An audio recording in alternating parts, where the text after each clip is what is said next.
I had previously made a career of going from Phoenix to Yuma for quite some time, and I'm very pleased to feel that I have turned my boat around and I'm going downstream. Well, that was your problem, going in a boat between Phoenix and Yuma.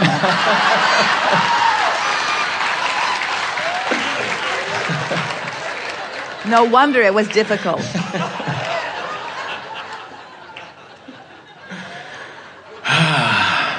Now I'm ready to just body surf down the stream.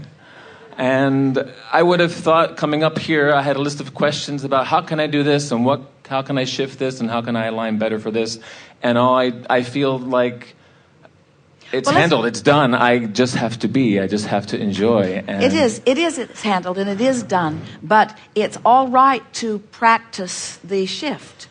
In other words, that's what we were talking about earlier, about maintaining the balance. In other words, if you catch your balance on things before they're so out of balance, then everything is more fun along the way. So what do you want to talk about? Let's shift some things. Okay. I would like some clarity on a couple of very early experiences I had with law of attraction as a child. They were somewhat similar and yet somewhat different in their dynamic. One was about 10 years old. I entered a contest on the back of a cereal box, and I absolutely knew from the moment I saw it that I was going to enter and I was going to win. And out of all the kids in the country, there were 5 entries picked, and I was one of them. And there was such certainty there, I couldn't even call it a desire. It was a knowing. From the moment that I saw it, I entered, and I waited for the deadline to pass, and 2 weeks later I got the notification that I was a winner. And I remember thinking at that time, wow, I knew it. I absolutely knew it. And a few years later in high school, I had developed this kind of split personality of being this perfect child, approval-seeking guy, nice guy in school, and yet a hellion at home and rebellious against my parents. And so that kind of manifested in this daydream that I would have of being able to tell off one of my teachers in school. And I would never really think that I would allow that to happen. The circumstances would never come about for that. I wouldn't want to suffer the repercussions of that. And but it was still a thought in the back of my head. One day, beginning of senior year, a psychology professor that I had the year previously with whom I connected, and he knew I had done some acting in some plays. He said, I want you to help me do an experiment. I want you to come into my class. I want you to sit there, and when I call roll, your name won't be called. I want to tell you that you have to leave the class, and I want you to say, no, you're not leaving. And then I want us to get into a heated discussion about it, and I want you to get as verbal as you want to. You can get as angry as you want to. You can even swear if you want to. And so that unfolded, and I sat there, in the middle of this drama, this Oscar-winning performance I was giving, and the people that knew me, their jaws were on the floor, couldn't believe that mild-mannered me was doing this stuff. And I remembered as I, finally told my professor where he could stick his class, and I slammed the door and I walked out down the hallway, and I never felt more alive than I had in that moment.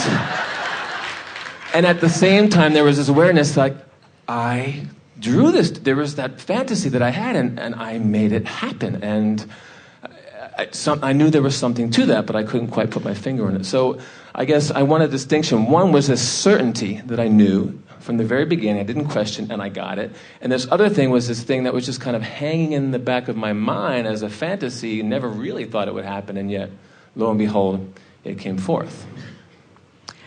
We want to talk about the first one. The easy answer that we often give when you have acknowledged that you've experienced something and you're trying to figure out what the dynamics of it are. Say to yourself, there is creation from inside the vortex. There is creation from outside the vortex. There is creation from being on the brink of the vortex. In other words, in every moment in time, manifestations are happening, because they're really, when we think about it, and we're taking the idea of manifestation to a whole new place of understanding, is there ever a conscious moment when you are absent of manifestation? No. Or isn't something manifesting at all times?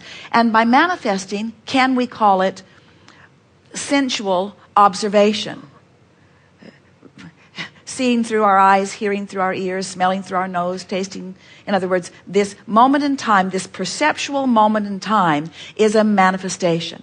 And what's manifesting is always this perfect explanation of the balance of our vibration between who we really are, which is all we've asked for, and what we are allowing. So when you, in the earlier example, where you had clearly put enough into your vortex, and in the absence of resistance about it, there was a manifestation that you had a glimpse of in advance. We've been talking about a sort of real time, a real-time living, which is when, in this moment in time, you're vibrationally up to speed with what's in your vortex. And because you are up to speed with what's in your vortex, you have full recognition of it. And that's that knowing you were talking about. You didn't necessarily have all the details of it, but you have the knowing of it. So then it's like this. For most people who are somewhere outside a consistent reveling inside the vortex, most people are somewhere but manifesting things. For in most cases, what they are manifesting is something that is short of what's really in the vortex. In other words, there, as our friend said earlier, there is always more potential for that. The more aware you are of that gap, and the more you are deliberately managing that gap, then the more exhilaration you feel in the hands-on creation of things. So when you are observing out in your manifested world, it's intoxicating, it's even enticing, it's even compelling because it's vivid, because so many of your physical senses are involved in it. And that's why you call it real. That's why you call it reality. But there is a reality, a vortex reality, that is even realer because the larger part of you is involved in it. And the energy that creates worlds is causing the attraction of the cooperative components. But because it hasn't manifested, your ability to observe it is less than your ability to observe what's manifested. Are you following us? So it's a feeling place first, not a seeing place, not a hearing place, not a smelling place, not a tasting place, not a touching place. In other words, it's a place that is emotionally available to you. Well, when you think about it, knowing is an emotion, isn't it? In other words, there is a belief that is a feeling. There's a doubt that is a feeling. There's a knowing that is a feeling. And so when you were contemplating that contest, you, for whatever reason, well, here's the reason, but for whatever led up to the reason, for the reason that you had no resistance around the subject, you had no resistance around the subject and therefore had full view or full knowing of what was to come. Don't you like knowing that? Yeah. So the question that we have for you, and this is really wrapping around the first conversation we had as you sat down here. Do you want to know the path to everything that you want? Or are you eagerly anticipating the joyful unfolding and discovery of it?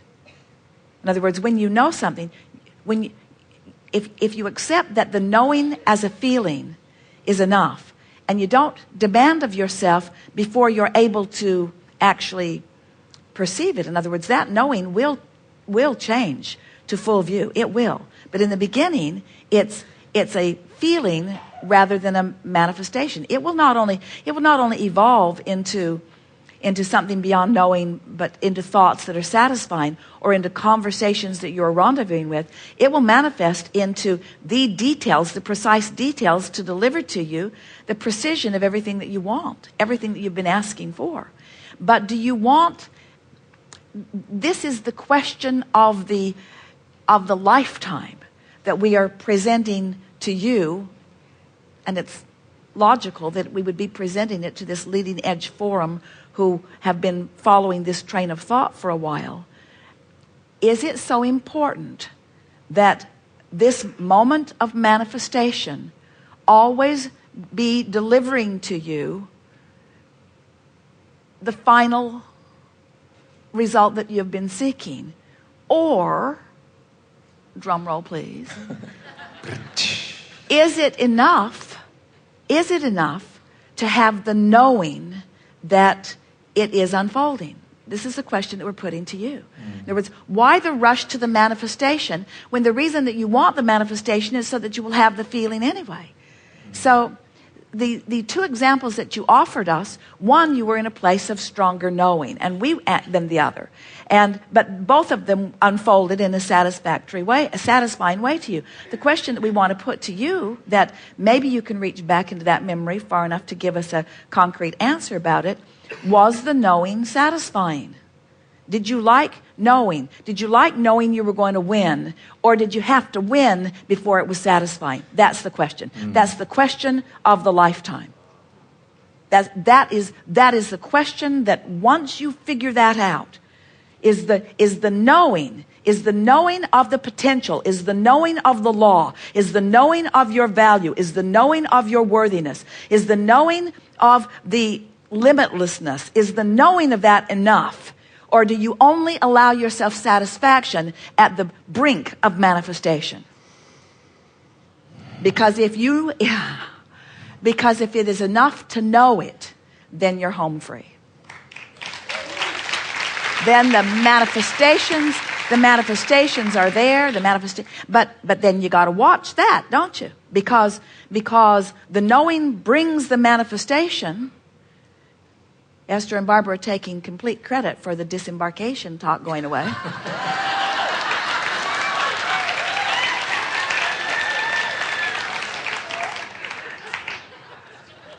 If the knowing is satisfying, then the manifestation will really be satisfying. In other words, we're not putting you in a position where you have to accept one or the other. We're just saying, go for the knowing first, because you have instant access to that, instant access to that, instant access. You can know your well-being, you can know your worthiness, but you have to work at it a little bit, and then the manifestations will just keep compounding it and confirming it. Good discussion. Was it satisfying? Oh, yes. Yes.